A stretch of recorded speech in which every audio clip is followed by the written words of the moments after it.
Hey, everybody. Welcome to the first ever Shaker and Spoon happy hour. Really happy to have you all with us. Sorry it's taken so long to do this. It's just been, as you can imagine, very, very busy for the team, and we're thrilled to have everybody here to join us for this first one.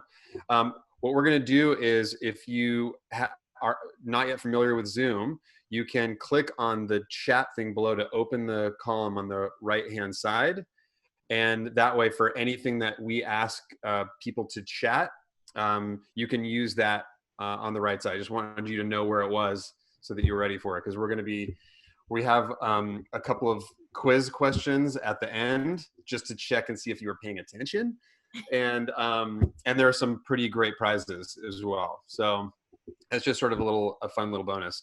We'll also be doing, there are reactions on the bottom as well, which you can do the clap or the thumbs up. Or if you go into participants, you actually do like a hand raise or something like that. But for the most part, my team will be looking to see if anybody has questions. And I'll let you know when it's time to enter a question. But for now, let me please introduce our two guests of honor. We have Misty Kalkofen, who's here from Boston, Massachusetts, and she is the madrina of Del Maguey Mezcal, but I like to say she is the cat wrangler and also the brand educator for the entire country, if not the world. Definitely the world. The world, yes, let's do that. We're going global. And then depending on where your screens are, on the other side over here, it feels like the Brady Bunch right now. We have Jules Mavromatis, who is who's currently in Virginia Beach and actually is the co-founder of a bar called Agave 308 in Key West. So for any of you who end up in Key West, that is definitely a place to go and visit when, of course, the world is open again. So very nice to meet everyone. So we're gonna dive right in. I'm gonna have if you have any questions for either Misty or Jules during their talks, please make sure that you put it into the chat post on the right hand side, and then they will message us the questions so that we can stay focused on you guys. And also, Amy from Shaker and Spoon will post everybody's Instagram handle, so you can follow and see what all these jokers are doing from day to day. But let's dive in. So what we're going to be talking about today is, first and foremost, we're going to be talking about Jules' amazing cocktail, the Red Devil 2.0, which you are all at this point extremely familiar with. And she's going to start off by making that cocktail for you. And some of you can make it along with her, or you can make yourself some sort of mezcal cocktail, and then we will dive from that into talking about mezcal and what exactly it is. Jules, take it away. Awesome. I'm so glad you guys are a fan of this cocktail. It was obviously a 2.0, so derived from the first version, but so we're going to use blood orange. I was able to source blood orange here in Virginia Beach, which I think is pretty crazy this time of year, so I'm pretty excited about that. But I'll also at the end here give you a couple of suggestions if blood oranges aren't available for whichever reason. So you want to take just a couple of blood orange wedges, and you want to give those a good muddle. So get your trusty muddler out. I prefer muddling because it gets the oils in there as well, in addition to all the beautiful deep orange, reddish juice. And it's very aromatic. If you're muddling along with me, you can smell those beautiful aromatics. I have to look at the recipe, so I go in order here for everyone. It's been a hot minute since I made it. So we're gonna add a little of the ancho agave, ancho jalapeno infused. We're gonna do 1 ounce. There we go. We're gonna do 1 ounce of lime juice. Fresh is always best, always best. We have the beautiful Del Maguey Vita, beautifully smoky here. Perfect for this cocktail. We're gonna do 2 ounces. So we're starting the party right. There we go. 2 ounces. There we go, that beautiful green bottle that we love. All right, and does everyone have their firewater tincture? We're gonna add a little extra heat to this cocktail. So about 4 to 5 drops is like pretty good. There we go. And since we're at home, feel free to use your hands when grabbing your ice. I also will be using my hands later. For reference, when Jules is at her bar, she does not do that. I do not do Putting that. out there. But I have pre-sanitized, so we're good. We're gonna seal our shaker and we're gonna give it a good shake.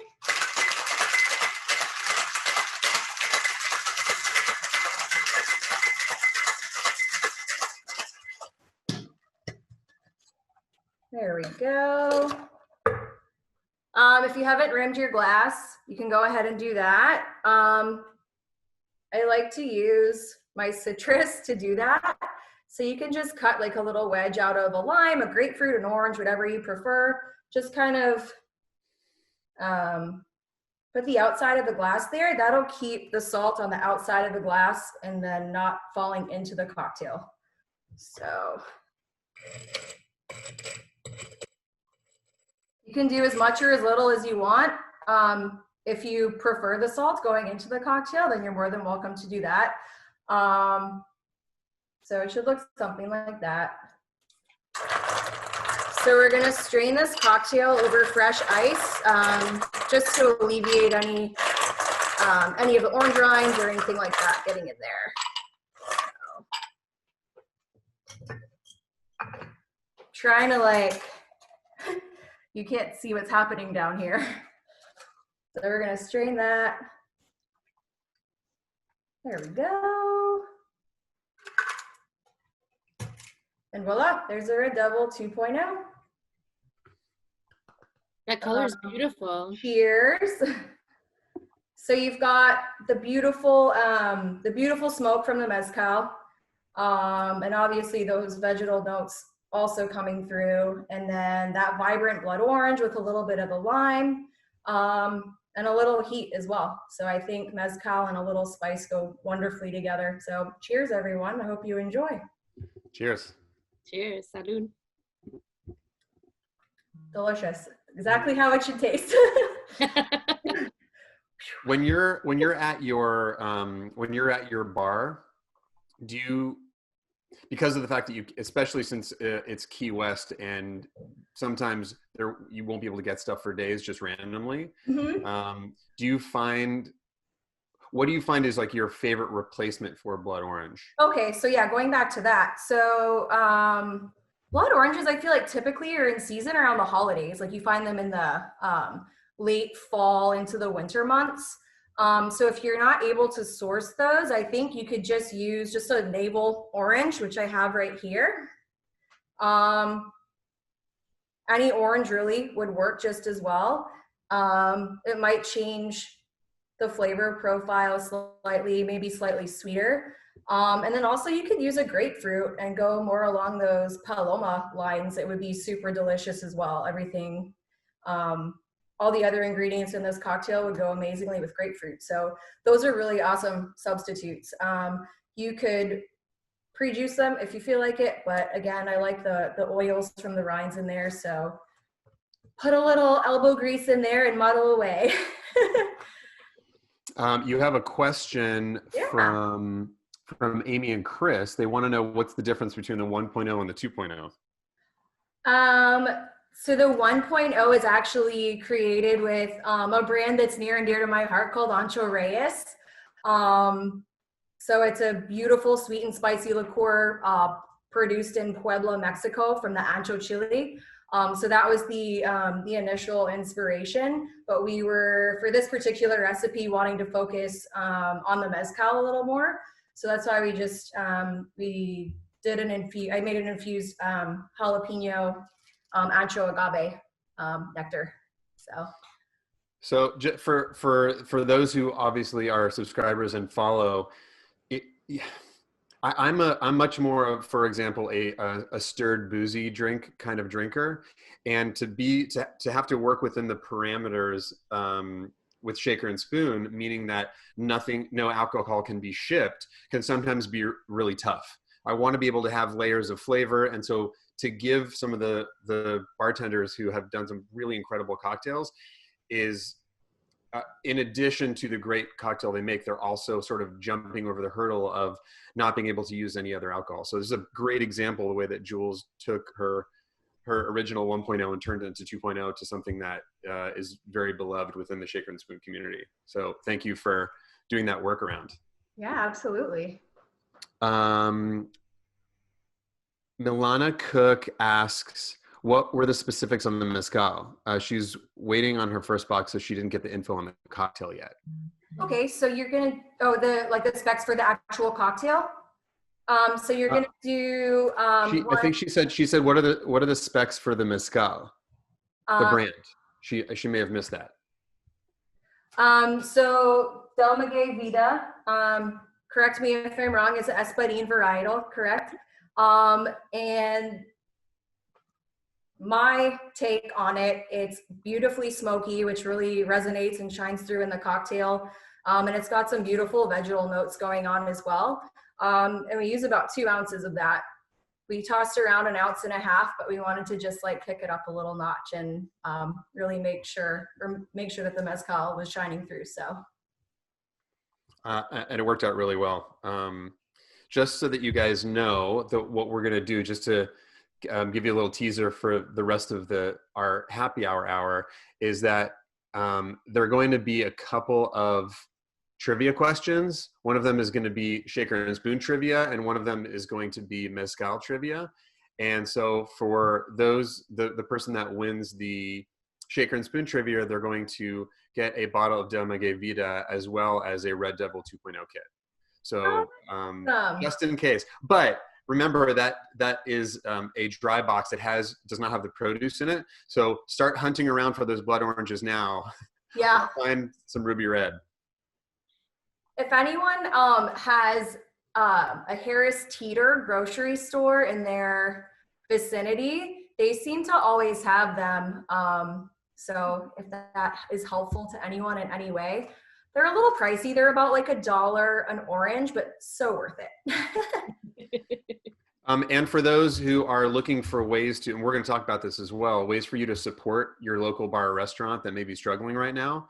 A lot of them, for either cocktails to go or food to go, are still spending money with their regular vendors and farmers. So they may be able to get you produce that you can't find elsewhere. So that's not only a fun way to get great produce that you can't necessarily find at your grocery store that they have access to at wholesale, but a great way to support your local bar. So there are a few that have actually sort of done a little turn and turn themselves into grocery stores during the day and then cocktails to go at night, which is pretty great. Awesome. Love that. Let's see. Do we have time for one more question? I think we have to move on questions, but we'll see if there's more time for Q&A at the end for Jules. And then what we're going to do now. To reach out on Instagram as well. You can send me. Oh yeah, absolutely. And if you need her Instagram, it's been posted in the chat. It's Jules_the Tequila Babe. I said that out loud. And you guys can grab and message her there as well. What we're going to do now is we're going to jump into Misty doing some Mezcal 101. I know that some of you are already very well versed in Mezcal. So make it a point to think of a complicated question for Misty, because quite frankly, there are very few people in the world that I know who know more than she does about this particular topic, and she works with those people. So think of some questions to ask towards the end, but she's going to do a little Mezcal 101. Take it away. Awesome. I'm going to share my screen real quick so we'll get some images up here. Where did I go?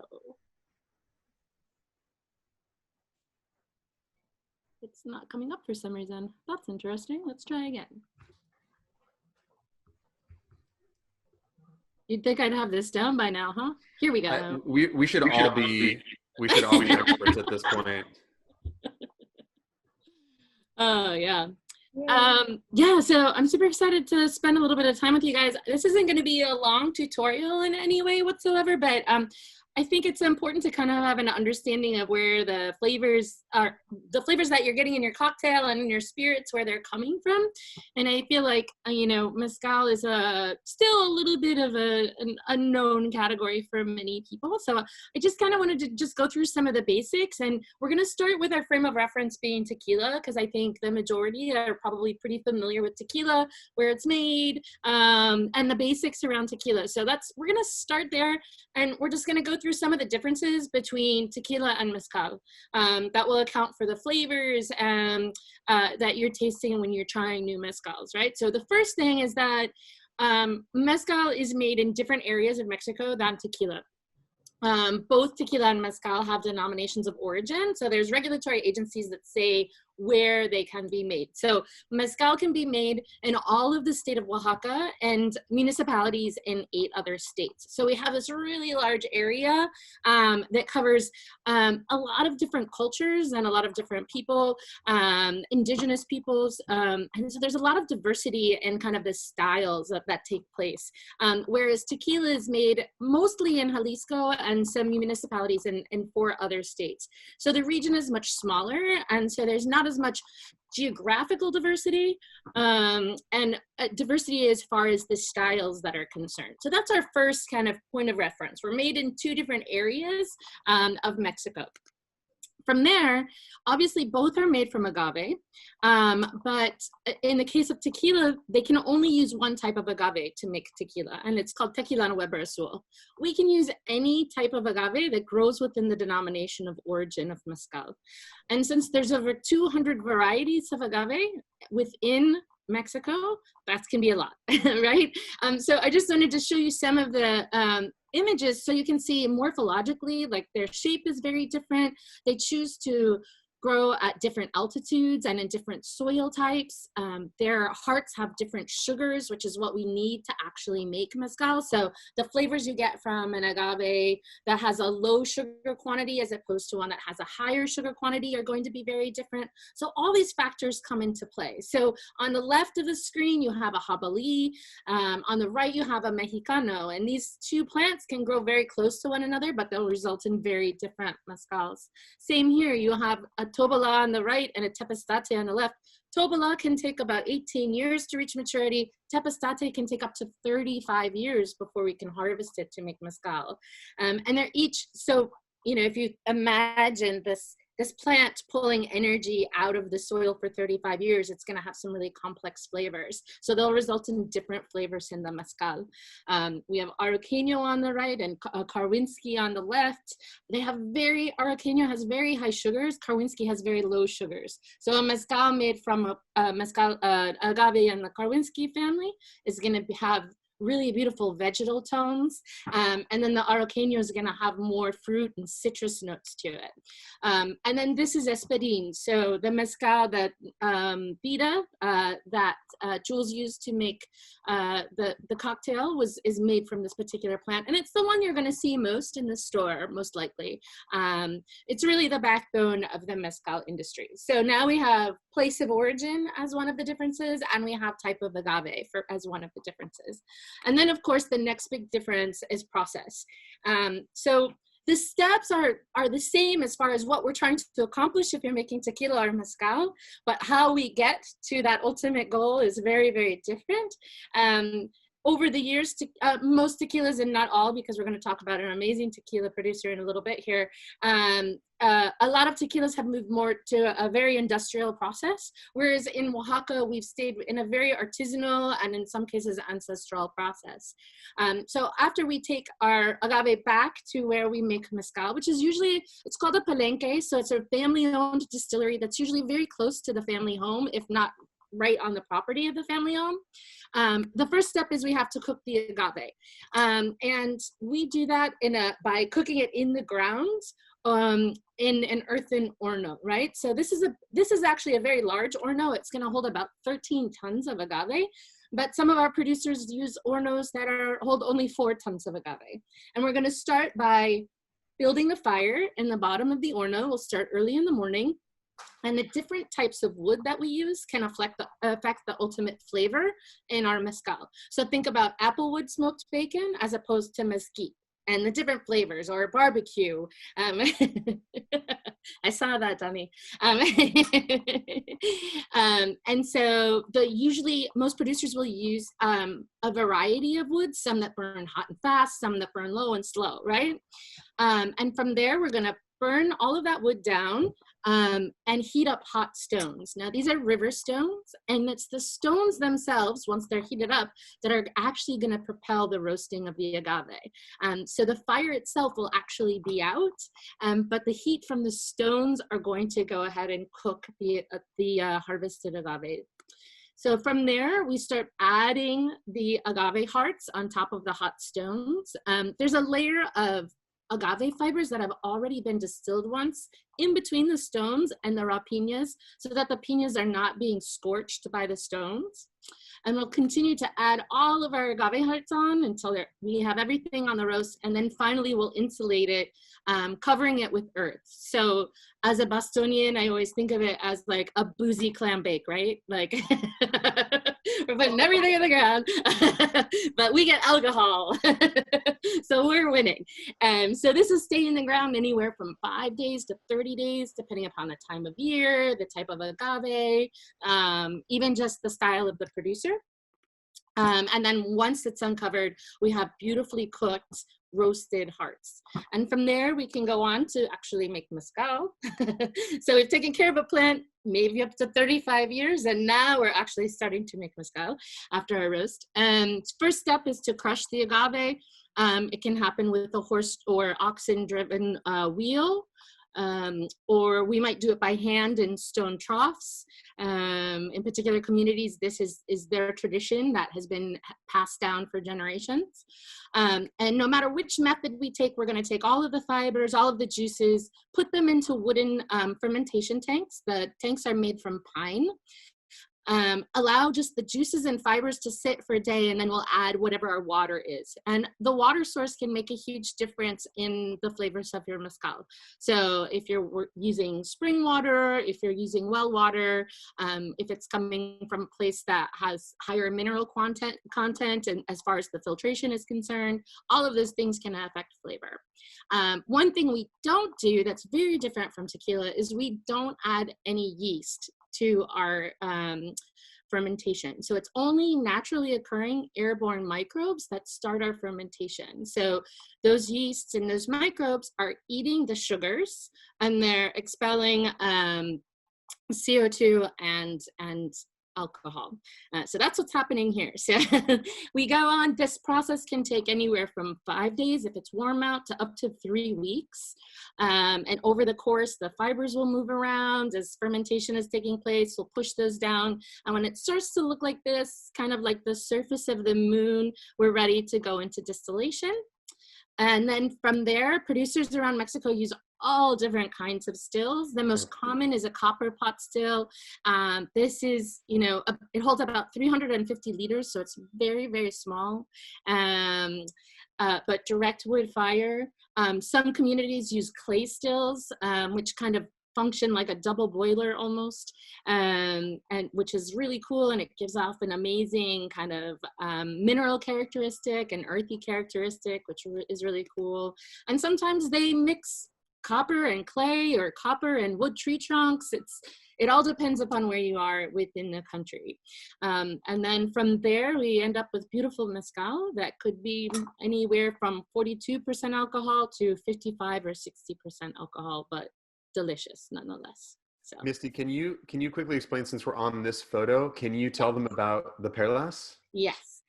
So the bubbles that you see there, this is Faustino and Chichicapa. And so The bubbles are called las perlas, and the pearls, and the pearls are used for that by the producer to distinguish the alcohol content in the production of the mezcal. And so it's all based, what he does is what he's holding, you can see kind of on the left-hand side, I'm like pointing at it like I'm in front of you guys. Can't you see what I'm pointing at? On the left-hand side, you see what looks like a piece of bamboo coming down. It's a reed plant that grows throughout Oaxaca that's called garizo, and it grows like bamboo, and it has the same structure. And so they make pipettes out of the garizo, and they use it they draw the mezcal up into the pipette and allow it up to fall back into the gourd that he's holding, which is called a jicara. And the bubbles that are formed, the size of the bubbles will tell the producer the alcohol content in the mezcal. And it's all based on surface tension between alcohol and water, because the process of distillation is removing water from the fermentation to increase the alcohol content.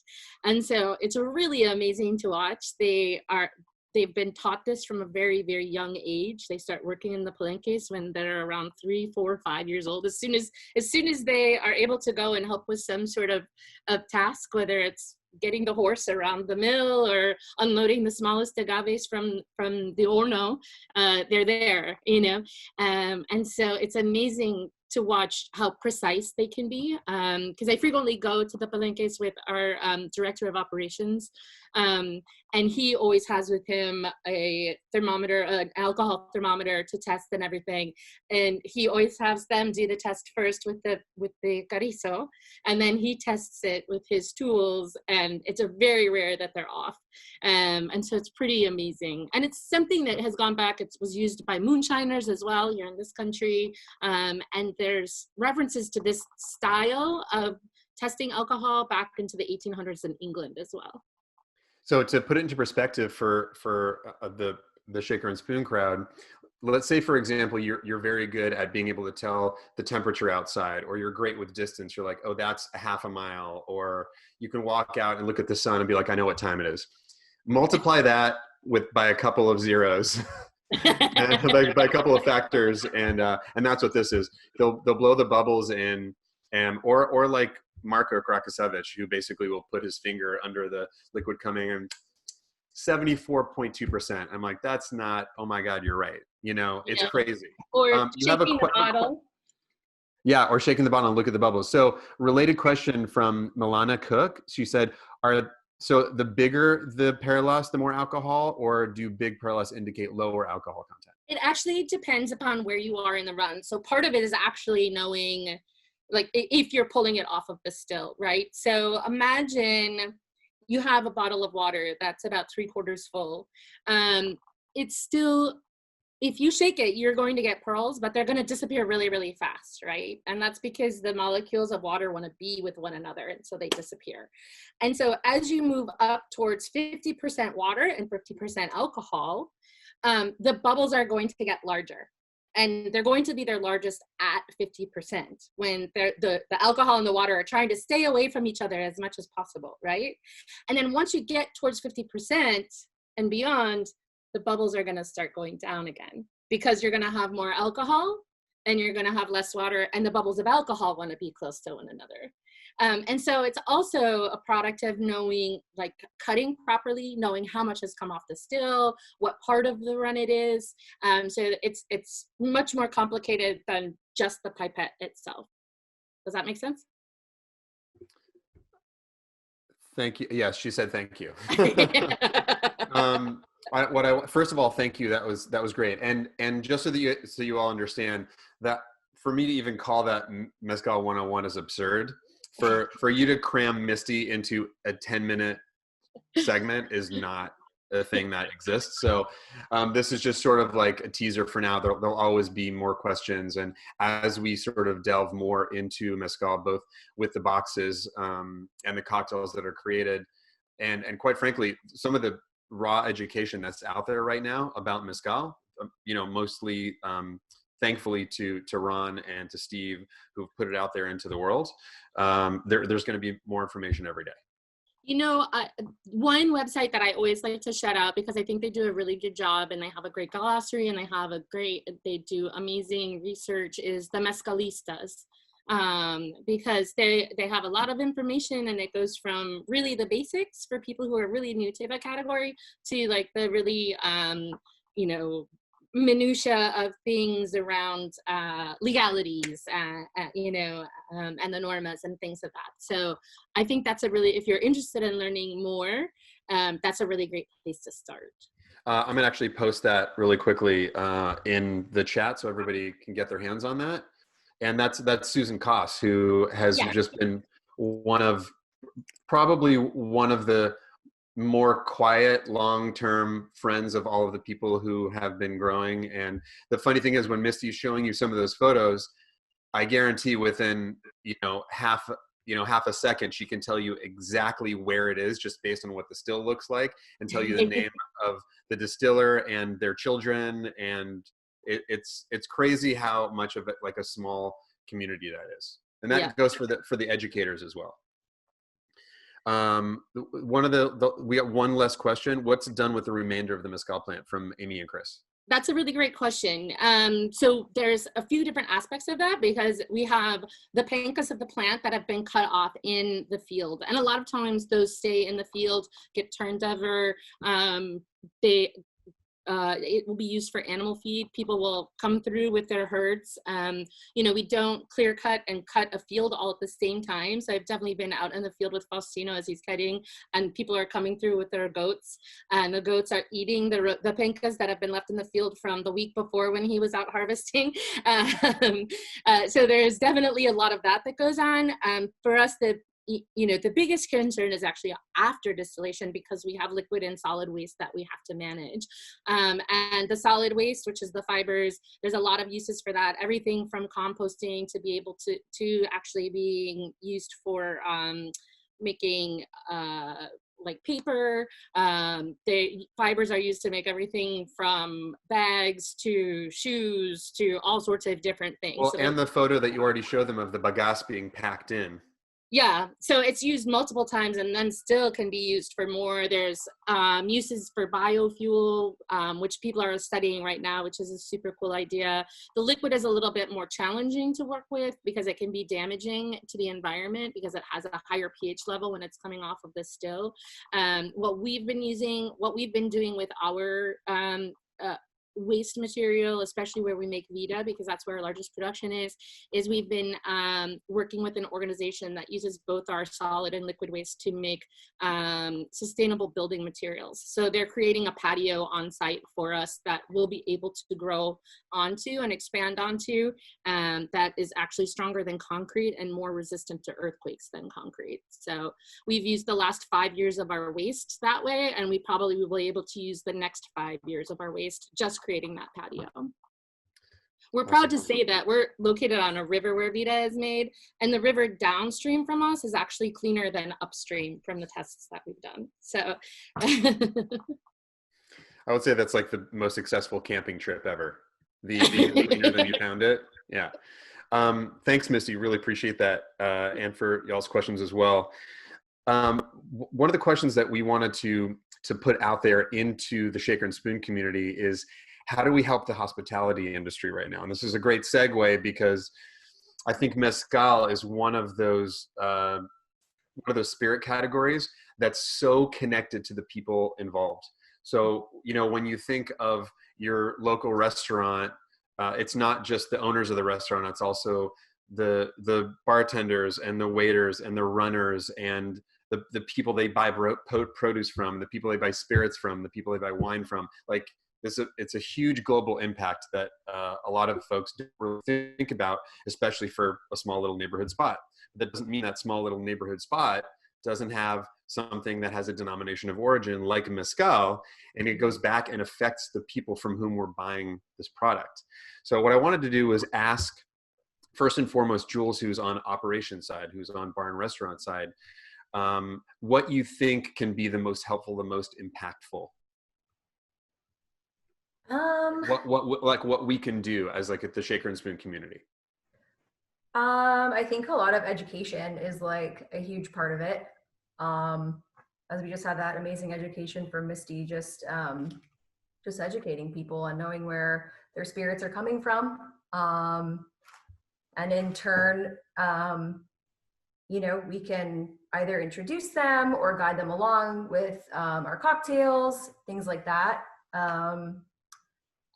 That's a huge part of it, I think, educating people and making them feel comfortable maybe in trying something new that they're maybe a little hesitant. Like Mezcal would probably fall into that category. So I think the education helps and it makes people feel more comfortable to try it. That is huge. It's because once people are Yeah. a little more comfortable with it, it's much easier for them to ask for their favorite place. Like, hey, I read about this. Is it possible for you to bring this in? Absolutely. Is it possible to try this? And you never know. I mean, and typically we want to accommodate our client base. So if it's really something that is in demand, we definitely want to bring it in and present it in its best way. So with the education, presenting it by itself and then highlighting it in a cocktail if it. And this is what bartender and chef artistry is all about. It's not just about, it's about creation, but it's also about bringing something new and exciting and making that experience better for everyone.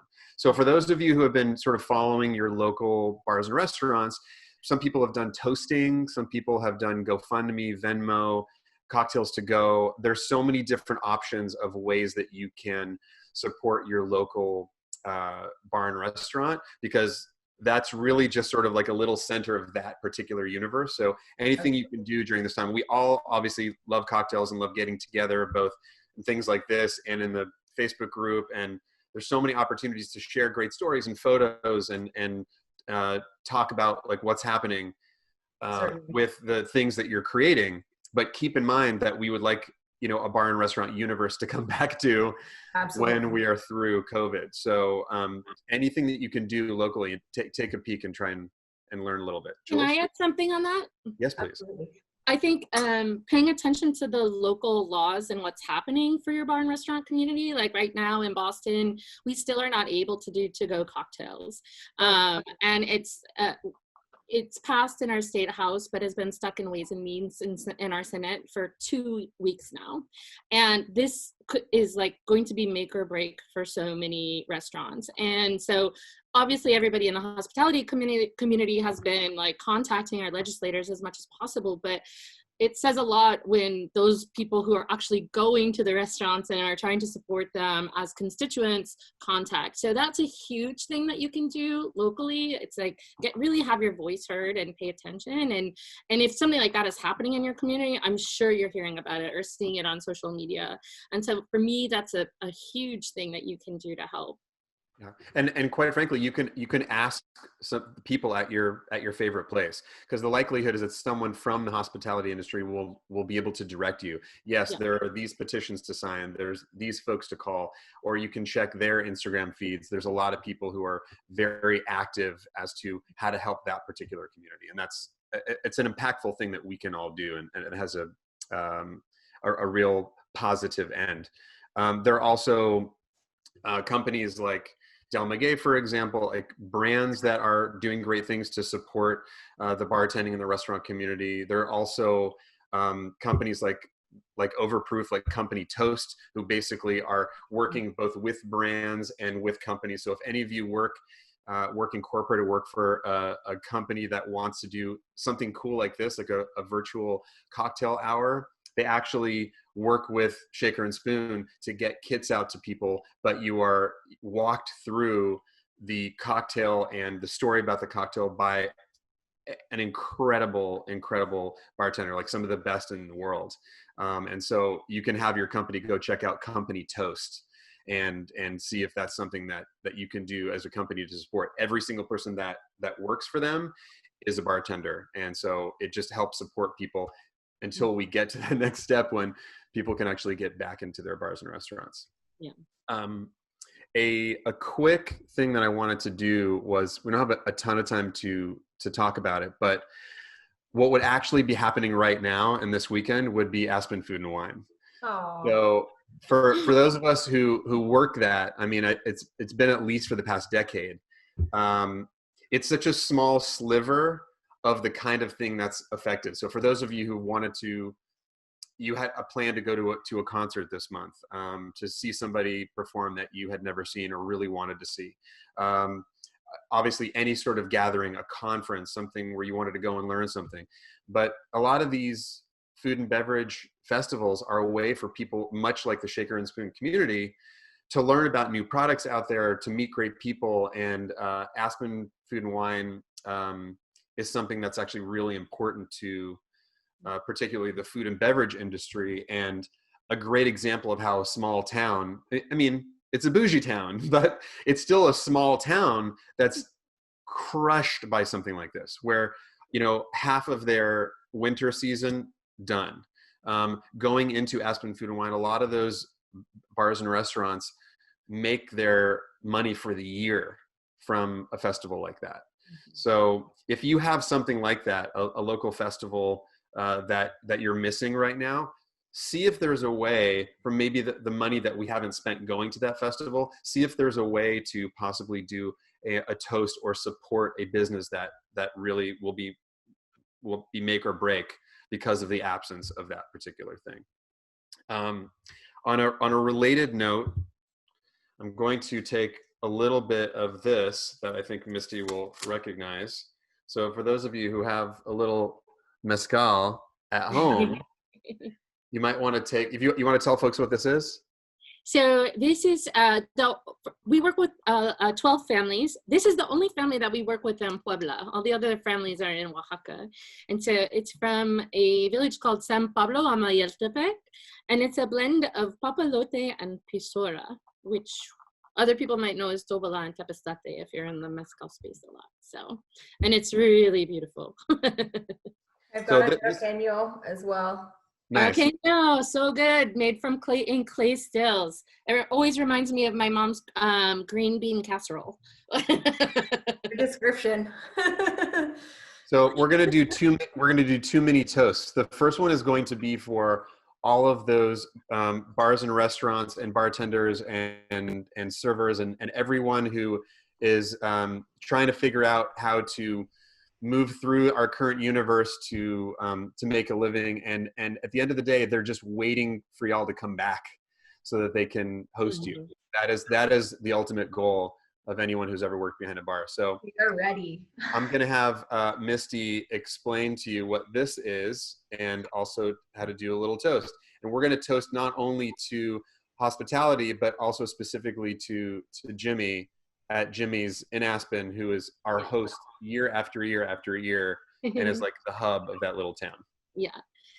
So you are drinking out of a copita, which is a little clay cup that we work with a family in a town called Atzompa in Oaxaca, and they make these for us. And the shape is meant to replicate this, the jicara, which is which is the gourd that we would be drinking out of at the palenque. But it's very hard for us to get the jicaras to everybody. So by creating the copitas, we're able to not only provide them to people who are selling our mezcal and consumers who would like them, but we're able to support another community in Oaxaca, which is extremely important to our mission and what we do. And our trust. So cheers to everybody. CGBU. CGBU. Yeah. Really quick, very funny shaker and spoon story about this particular bottle that I don't know if Misty remembers this, but this is one of my favorites, and I wanted to get it for Doug Frost as a thank you present for a friend of ours who did something really cool for me. And I knew this is one of his favorites, and it's very hard to get in Kansas City where he lives. So I actually I finally got it, but it was right before I had to leave on a work trip.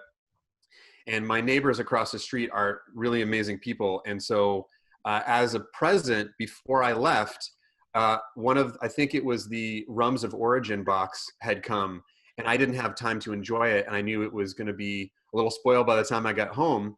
So I left it for them in their backyard with a little note. And I also left this bottle to send to my friend Doug, already packed with the shipping label on it and a note on that, just telling them, hey, there's no rush on this. I just didn't want to leave it. If you see the mailman, give it to him. I get back from the trip and I get this note being like, oh my God, thank you so much. That tequila was so good and it went so well with the cocktails. And I'm dying at this point because not just because it's a $120 bottle, but because it's hard to get your hands on, but because it's not tequila, it's mezcal. And they make all the rum cocktails with the mezcal, which is like a little bit of a sipping mezcal. But that was a fun shaker and spoon snafu. But apparently the Rums of Origin box with the mezcal worked really well. So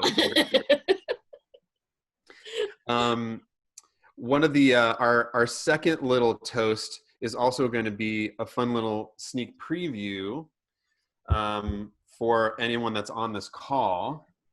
So I'm going to have Jules pop open her little bottle of, you said you had Ocho? I have some Ocho. Okay. I have Ocho. And Here. what this is going to be a little toast for our friend Felipe Camarena, who actually made the early on Ocho with his Frankenstein crushing machine, and now G4, which y'all have seen before in a previous tequila box, was one of the recommended tequilas, and it's really excellent. But the reason that we're going to do a toast to him is because it's his birthday today, and also, Jules, if you want to tell them why we're doing a little toast. So, are we toasting the August box? We are toasting August. So get excited because the August shaker and spoon box is tequila. So these are not the we're not pulling off the recommended list yet. That'll be posted. But just as a little bit of a teaser, not only is it going to be silver tequila, Blanca tequila, but Jules here is making one of the amazing cocktails for it. Hey. I can't allude to that yet, can I? No, I can say yay because it's going to be amazing. But salute to everybody. Happy birthday to Felipe Camarena, who makes this amazing tequila. Cheers. Next on our agenda is Misty is actually going to make a quick little cocktail for us. You talk for 30 seconds while I get a glass because I forgot to get one. Yes, I can. She texted that to me earlier and she's like, I forgot a glass. So for those of you who were looking at the what to prep list, this is going to be a Mezcal Puritan. And a Puritan is this really beautiful cocktail that is essentially a 2-to-1 martini. And we're doing this because tomorrow is National Martini Day, and which is the least important thing that we'll be celebrating tomorrow. However, it is still National Martini Day, and so Misty's going to do a little bit of a spin on this cocktail and use mezcal. Also on this call somewhere, depending on the Brady Bunch square, there's Ethan Terry. Ethan Terry is a longtime wonderful San Francisco bartender, and he also works with Chartreuse. So for whoever wins the trivia that Misty's going to hit you with later, not only will you be getting a fabulous bottle of Del Maguey Arroqueño, which not only she talked about, but Jules. Sorry. Santo Domingo Alvaradas. Alvaradas. I'm sorry, Alvaradas. So she's going to be. The winner is going to get that and also a 375 of yellow chartreuse from Ethan. So thank you both very much. All right. So not your average martini, I guess, right? So, so one of my, I love gin. I make this joke that when I want to feel like I'm not working, I drink gin. It's a joke I make with my boss. If he calls me and I think the workday should be over, I'm like, I'm drinking a gin martini, just so he knows to leave me alone. And so one of my favorite gin cocktails, besides just a martini, there's a great cocktail called the Alaska, which is 3 parts gin, 1 part yellow chartreuse and orange bitters, which I enjoy when it's ice cold, but as it warms up, it gets really cloying. And so one of my favorite gin martini variations is called the Puritan, and I love it because it's if a gin martini, a wet gin martini, and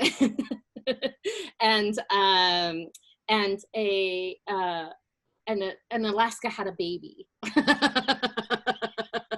Now we actually have subscribers in Alaska, so they might need to look up that drink. It's a great cocktail. So essentially it's a gin martini using orange bitters, but with a dash of yellow chartreuse in it. And the yellow chartreuse just brings this wonderful herbal quality to the cocktail that I really, really love. And so it's always been one of my favorites. So when I'm thinking about classic cocktails and wanting to substitute in mezcal, I really think about, like, what does the mezcal remind me of when I taste it? Like, does it remind me of those floral characteristics that I get from a gin? Does it remind me of the earthiness that I get from maybe a single malt scotch? You know, does it have that sweet kind of caramelly characteristic of an aged rum, to help me decide where to go? And so whenever I drink Santo Domingo Alvarado, I always think of gin. It has this really beautiful kind of violet notes to it and citrus, and so that's where I started. So I'm gonna actually tip my screen down so you guys can see my hands, if that's okay. Does that work? Yes. Can you see? Or is it too dark? No, it's great. Okay, awesome. So we're gonna start with a couple dashes of orange bitters, and I used Angostura orange, which is my favorite for on the orange bitters side of things. And then we're gonna start with a 1/4 ounce of yellow chartreuse. This is weird. I haven't made cocktails in a really long time. I'm not gonna lie. If your moves are still pretty smooth, don't worry about it. Okay, thank you. Don't judge me. And then 3/4 ounce of dry vermouth. And I like Dolan if I have my choice. In New Earth right now, I don't have my choice, so I'm not using my favorite, but if I had my favorite, it would be Dolan Dry. And then I'm gonna go nice and boozy with 2 ounces of Santo Domingo Alvarado. So for those of you who are prepping, you notice that we had it as a 2-to-1. In general, if you watched that little demo that we did with Crate Joy a couple months ago about how to simply balance drinks, when you're doing a sort of a modifier or a sub ingredient, you can always think about, if something shows 2-to-1, you can always try the 3/4 first. And if you're like, oh, it's still a little too boozy, I need more of that modifier, whether it's like a liqueur and a sweetener, or something that's just lower ABV and softer, like the vermouth that Misty's using, you can start off at the 3/4, see if it works for you. And if you need a little bit more of it, you can always add that 1/4. You can't take it away once it's in there. And while she's stirring, since I was just gonna say, while I'm stirring. Since there's no real rule about how many seconds to stir, the correct answer is always until it's cold. I'm gonna ask our shaker and spoon trivia question. So again, you're gonna have to post on the chat on your right-hand side, and whoever answers this question correctly, it's a 2-parter. Whoever answers this question correctly is going to get the Red Devil 2.0 kit and also a bottle of Del Maguey Vida.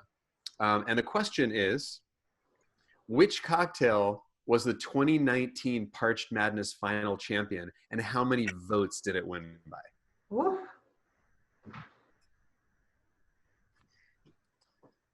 I'm gonna garnish this with a little lemon twist. Oh, that's nice.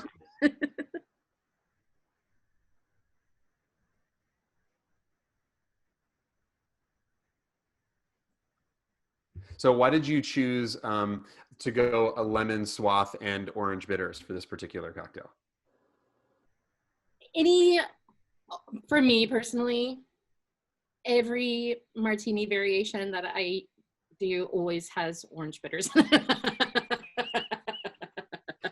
Listen, I think there's a lot of people that probably who are accustomed to like the martini that's essentially just that bottle of gin, or a vodka martini, and calling that a martini and thinking that that is the original, and orange bitters never even comes into play, which.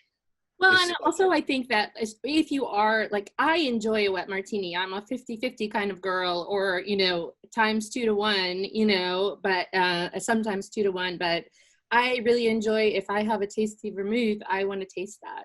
And I think that orange bitters is a nice kind of connector for those two ingredients, you know, like a gin martini without orange bitters to me seems disjointed at this point in my life. I wanted to wait to see what the end of the sentence was. Yeah. If you're used to something like that, it's like we often compare bitters to like the salt and pepper of cocktails, but it's true for anybody that really loves chocolate chip cookies. What's the thing that makes it? It's honestly like a couple of drops of vanilla extract, and it's that pinch of salt. Sure. Sometimes people use olive oil instead of butter, like especially if it's like a really rich olive oil, and people will be like, this is the craziest, most amazing chocolate chip cookie I've ever had. And it's because it's one of those little pinches of something that takes it in an entirely different direction, and 100% for orange bitters. Yeah. So I know that somebody's going to get the yellow chartreuse, but for those of you who may not have yellow chartreuse, I've done a variation of this cocktail, not using yellow chartreuse, but using a simple syrup that I made with canela, which is the Mexican cinnamon. So it's not cassia, which is what we think of cinnamon. That's the tightly rolled cinnamon that you find in the spice section of the grocery store. This is something that you're more likely to find at a spice store, or maybe if you have a Mexican bodega by your house, and it's loosely rolled. And it's really, the flavors are so much more complex. Like cassia is more like big red gum. And if you have a bag of canela and you open it, you get those notes of cinnamon, but you also get notes of apple and pear. And so it has this really amazing depth of flavor. So you can make a really simple syrup, just like making a tea, simmering the canela, and then once you strain that, take whatever liquid you have from the tea and do 1-to-1 with sugar and to make a simple syrup. And then do like 2 ounces of mezcal, half an ounce of dry vermouth, half an ounce of the canela syrup, because you'll need a little bit more of it to kind of oomph up that, to really kind of get that spice flavor, and then some orange bitters and a lemon twist, and it works great. And we had a couple questions earlier today from some people in the Facebook group who had alternate things. So one of the things that Ethan had actually mentioned was Suze. Suze is a great alternative. For those of you who it's much easier to get now. It used to be one of those things that you could only, we bring it back from France because you couldn't get it here, and now it's available, which is great. Suze, Suze. It's also sort of like a weird herbal bitter liqueur. And something that somebody had asked was actually strega, which is very cool and very different from yellow chartreuse, but it's going to bring that thing to the table. A little bit of sweet, like a little pop of vanilla, herbal. And again, she's using a bar spoon / 1/4 of an ounce. It's just a little bit of a modifier to that drink. Yeah. Amy and Chris said that it sounds harder than finding yellow chartreuse, which may be true, but let me tell you that the canela syrup, you can use it on a lot of different ways, right? So like if you want to add a little bit of pop to, say, a Tom Collins, right? Or even a gimlet or a daiquiri or a simple sour, just by having that flavored syrup around, there's a lot of applications for it. And so you don't have to use it just for that one cocktail. So if you're going to go to the effort of finding it and making it, there's some other ways for you to use it. So you don't just have to drink that one cocktail until the syrup is gone. That is true. There's yeah. I mean, if there's something that this group knows how to do, it's what to do with leftover syrups from something. In that regard, they crush it. Like we see so many like great cocktails that people post based on like, hey, I had leftover of this, wacky thing. What I'm going to really look forward to is the box that went out right now, which is the Putting on the Spritz box. Suzu made a Neri Goma, which is a black sesame honey syrup. And all the drinks are amazing. I'll be really curious to see what people make with that syrup once they're done making their 4 cocktails, because it's such a kooky one. It's very, very different. So that'll be kind of a fun one. We only have a little bit of time left. So Misty, I wanted you to ask your trivia question, and same thing, guys, post in the chat. Now, this is, for the purpose of time, we're going to do it as a 2-parter instead of a 3-parter. Yeah. So go for it, Misty. All right. This is a little bit harder because it's for the Santo Domingo, man. So what are 2 things that can affect affect the flavor from the process that can affect the flavor in a mezcal. And while you guys are doing that, Whoa. well, that was was so fast. I didn't even get the words out of my mouth. Okay, exactly. You didn't even get the ... I was going to say, why don't we take this minute and let's talk to people about what pechuga is, because we've had some people ask about pechuga. Oh, okay, cool. But in the meantime, I guess I can tell everybody that Milana Cook won that one. That was really quickly. That was pretty fast. That was crazy. So, Donna was so close. Look, they both came in like right one after the other. It's pretty neck and neck. And just so you know, because of the fact that like we don't know what vermouth is going to be available, the two more difficult things to get, which are going to be the Alvaradas, the Santo Domingo Alvaradas Mezcal, and the yellow chartreuse. Those are going to be the things that the winner of this quiz gets. But you will still need orange bitters and vermouth, so make sure you get working on those and keep it in the fridge once you open it. So one last question. What is pechuga? There were a couple people that asked in the... Yeah, so pechuga is a particular style of mezcal. It gets its name mostly because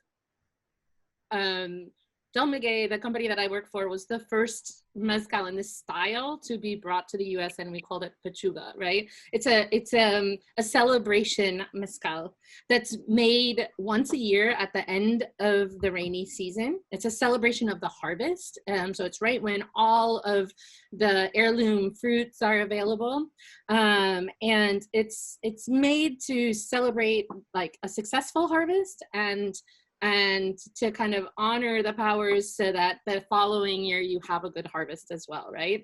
And so a pechuga, a mezcal made in the style of pechuga is much like a mole, a family mole, where every family has a recipe for it. And what we do is it's made in the village of Santa Catarina, Minas, where they use clay stills. And they take a mezcal that's already been distilled twice and they put it back in the still with their particular recipe. So it includes in the still, along with the mezcal, they're going to put fruits and spices. They use pineapple and plantains and plums and apples. They put almonds in the still. They put a bag of rice that has canela and star anise in it. And then hanging in the atmosphere of the still, so it's not in the liquid, it's only going to be touched by the vapors, is a skin off bone-in chicken breast. And the word for breast is pechuga, which is why we call it pechuga. And then that's redistilled. So it has all those flavors of the fruits and the spices, and it actually cooks the chicken breast into looking like jerky, honestly.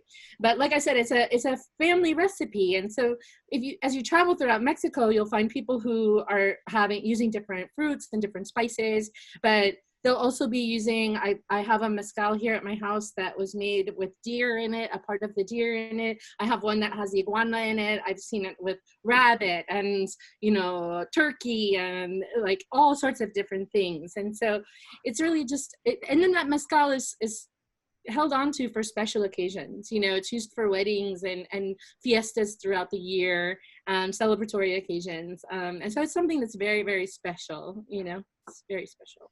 So for those of you who are vegan, you can in fact have a vegan pechuga. It defeats the purpose of it being called pechuga because pechuga means breast. But I always like to say in the style of pechuga. Yeah. So there's a lot of folks who do like dates and nuts and spices, and they're really amazing. And if it's something that quite frankly you can do on your own, there's a level of smokiness that I think people think all mezcal is like that. And as Misty showed you in her PowerPoint, in your presentation, in your slide, your photo presentation, it's this really cool thing, the way that they bury everything in that mound. And certain people do it for different times. There's a different wood. Sometimes the way that the bagasse, like the shredded agave, the shredded used agave, it all comes out differently. And they're like, for example, the chichicapa, which is Del Miguel also, is very, very smoky. Montelobos, which is a mezcal that Jules used to work with, is also like a very like straightforward. It has some smokiness, but it's not over the top like I think a lot of people expect it to be. And so if you ever get a mezcal and you're like, oh, I like it by itself, but I want to do something else to it, make your own sort of vegan pechuga, and grab some things, like, especially, for example, people always talking about bacon old fashions, and I see people take like bacon and throw it into whiskey. Please don't do that. It has nothing to do with that. It's much more about how that meat was treated, and it's usually about the smokiness. So if you're going to do something with like dates and nuts, the dates are going to be easy because it's a ton of sugar, concentrated sugar. But if you're going to do nuts, do like unsalted but roasted. Like, it'll give you a little more of that flavor coming out, and that can be really interesting and make for some pretty potent fruits and nuts at the end of that process. Yeah, like the mezcal will be good, but it's the almonds and the dates that'll knock your socks off. Yeah. If you are going to go to Oaxaca in New Earth, you should go around. You should go around pechuga season when we're making pechuga, because any producer who makes pechuga, they hold on to the fruits and everything when it comes out of the still, and it's usually served to guests when they come around that point in time, and it's so good.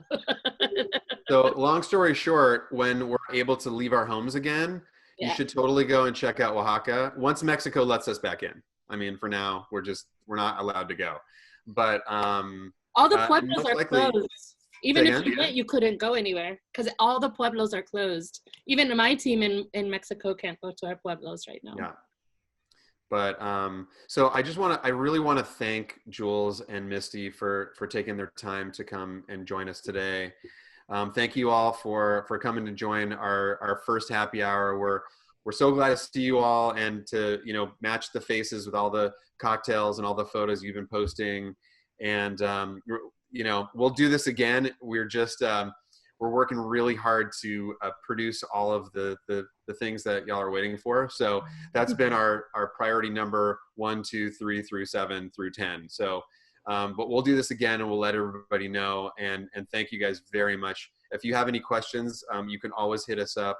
I think someone from Shaker and Spoon posted everybody's Instagrams on there, and we're happy to have you hit us up anytime. But for the time being, thank you guys. Cheers, and we will see you very soon. Salud. Cheers. Bye. Thanks for having me.